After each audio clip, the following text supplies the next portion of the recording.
Hi hello friends, welcome back to our channel. నేను మీ పద్మ. ముందుగా అందరికీ శ్రావణ మాసం శుభాకాంక్షలు అండి. శ్రావణ మాసం వచ్చేసింది. ప్రతి ఆడవాళ్ళకి ఇష్టమైన మాసం. నగలు, పట్టుచీరలు, భక్తిగా పూజలు అన్నీ ఈ మాసంలోనే ఆడవాళ్ళకి జరుగుతాయి.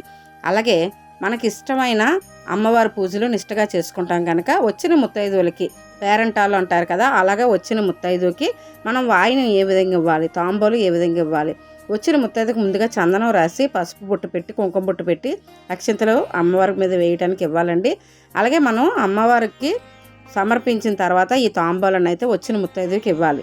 ముందుగా మనం తయారు చేసుకున్న తాంబూలన్నీ కూడా వాయినం కానీ తాంబూలం అనొచ్చండి. అమ్మవారికి సమర్పించి అప్పుడు మనం ఇంటికి వచ్చిన ముత్తైదుకి తాంబూలం ఇవ్వాలి. ఏ విధంగా తయారు చేసుకొని చూద్దారండి. ముందుగా అయితే రాగి, ఇత్తడి, వెండి ప్లేట్లు అయితే మనం పెట్టుకోవాలి. అలాగే ఇక్కడ నేనైతే వెండి కంచం తీసుకున్నానండి. ఒక జాకెట్ బిట్టు పెట్టుకొని తమలపాకులు తుడుములన్నీ తీసేసుకోవాలి. తమలపాకులు తుడుములు తీసుకుని మన సైడ్ పెట్టుకోవాలండి.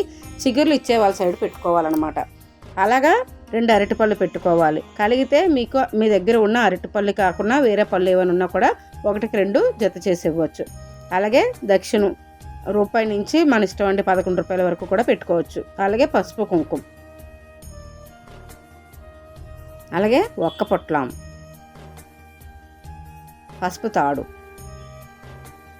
పసుపు కొమ్ములు, వెండి ఖర్జూరం. వెండి ఖర్జూరం కూడా అమ్మవారికి చాలా ఇష్టం అండి. అలాగే 2-3 రకాల పువ్వులు, ఏమీ లేకపోయినా ఒక రకం పువ్వులైనా, అమ్మవారికి చామంతులు అంటే ఇష్టం కదా, చామంతులు కూడా ఇవ్వచ్చు. ఒక చామంతి పువ్వు అయినా పెట్టవచ్చండి. అలాగే మీ దగ్గర ఉన్న పువ్వులు. అమ్మవారికి మనము ముఖ్య ప్రసాదం నానబెట్టుకున్న కొమ్ము శనగలు ఇలాగ కవర్లో కానీ చేత్తో కానీ కూడా ఇవ్వచ్చండి. కలిగితే మీకు గోరింటాకు, పారాని కూడా ఇవ్వండి, చాలా మంచిది. నిండుగా ఈ మాసం అంతా కూడా మనము నిండుగా ఉండాలి అంటారు కదా, మంగళగౌరి వ్రతాలు పూజలు కూడా చేసుకుంటాం కదా. అలాగే పారాని, గోరింటాకు ఇచ్చారనుకోండి, మనం తాంబూలం ఇచ్చిన తర్వాత ఇంటికి వెళ్ళి కూడా పారాని కాళ్ళకి, గోరింటాకు చేతికి పెట్టుకుంటారు. మాసం అంతా కూడా నిండుగా ఉంటారు. అందుకని శ్రావణ మాసంలో గోరింటాకు, పారాని అవన్నీ కంపల్సరీ అండి ఆడవాళ్ళకి. పసుపు కుంకాలు ఈ విధంగా అయితే తాంబూలం రెడీ చేసుకొని మనము ముత్తైదుకి తాంబూలం ఇచ్చేటప్పుడు నేను గాజులు అనేది మర్చిపోయానండి. గాజులు కూడా పెట్టుకున్నాను. ఇక్కడ ఎరుపు కలర్ గాజులు పెట్టుకున్నాను 1/2 డజను. మనకు కలిగితే 2 గాజుల నుంచి 2 డజన్ల గాజుల వరకు పెట్టుకోవచ్చు అండి. ఇక్కడైతే నేను 1/2 డజన్ గాజులు పెట్టుకున్నాను. అలాగే ఇక్కడ తాంబూలం ఇచ్చి ఇస్తేనమ్మ వాయనం అంటే తీసుకున్న వాళ్ళు పుచ్చుకుంటున్నమ్మ వాయనం అని చెప్పాలి. ఈ శ్రావణ మాసంలో అమ్మవారికి మనం పెట్టవలసిన శారీ కలరు పసుపు రంగు అండి.